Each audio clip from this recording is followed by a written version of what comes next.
bukid. Nag-deliver ng screen door. Doon. Ngayon nakakita ako ng talbos ng sampalok. Humingi ako sa may-ari. Pang-asim. Ayan. Pag bumili ka 10 pesos, konting-konti. Ito, 1 to sawang asim. Ayan, ang dami. Ayan. Kukuha tayo ng pang-asim. Pwede sa chicken.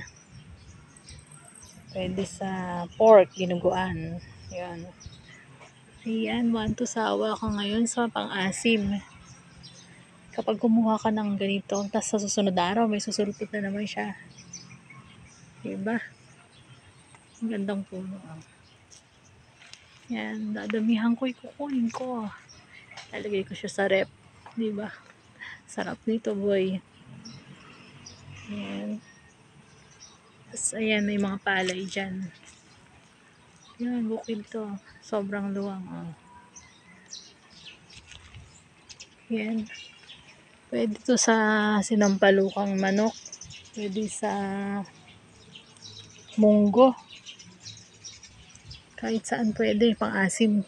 Hindi ka nabibili ng mga powder. Natural siya. Sampalok ang tawag. Yan.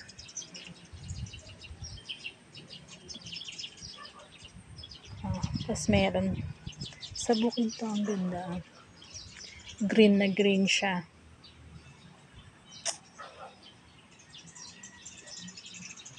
Thanks.